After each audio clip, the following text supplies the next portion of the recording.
চোখ রাখবো পরের খবরে। জাল নিয়োগপত্র সহ ধৃত ৩ চাকরি প্রার্থী। জানিয়ে রাখবো, জাল নিয়োগপত্র সহ ধৃত ৩ চাকরি প্রার্থী।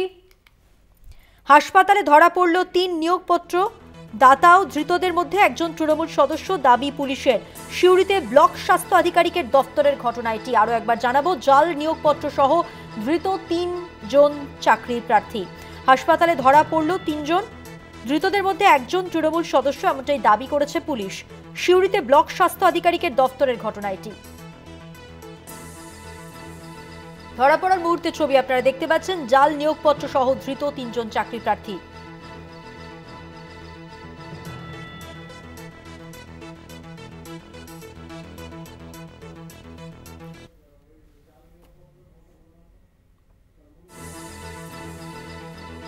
ঋতুভাস চট্টোপাধ্যায় প্রতিনিধি রয়েছেন আমাদের সঙ্গে টেলিফোন লাইনে। ঋতুভাস, কি খবর রয়েছে?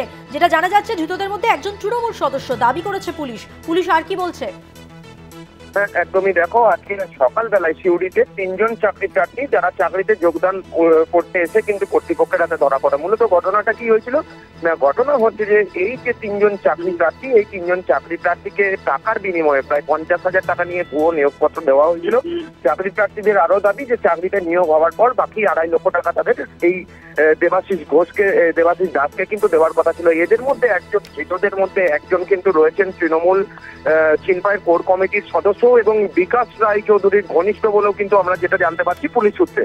এবং এই ৩ জন, অর্থাৎ ধৃতদের মধ্যে ৩ জন, একজন রয়েছে বাসিন্দা এবং বাকি ২ জন রয়েছেন বীরভূমের।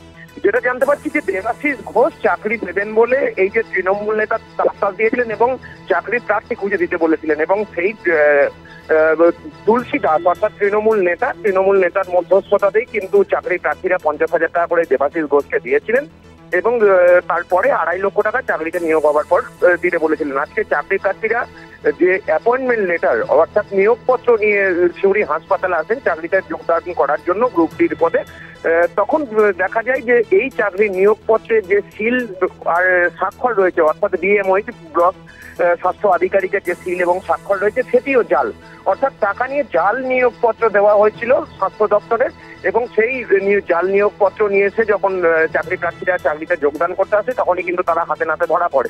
এবং সেখান থেকেই এই ৩ জন যারা মূল পান্ডা বা কান্ডারি এই জাল নিয়োগপত্র চক্রের, তারাও কিন্তু এই হাসপাতাল চত্বর থেকে ধরা পড়ে। বর্তমানে সিউড়ি থানার পুলিশ তাদেরকে কিন্তু আটক করেছে এবং জিজ্ঞাসাবাদ করছে। যদিও এখনো পর্যন্ত ঘটনার কোনো অভিযোগ দায়ের করা হয়নি, তবে খুব শীঘ্রই অভিযোগ দায়ের করা হবে বলে দাবি করেছেন স্বাস্থ্য দপ্তর। মধুবন্তী, ধন্যবাদ। কথা বললাম প্রতিনিধি ঋতুভাস চট্টোপাধ্যায়ের সঙ্গে।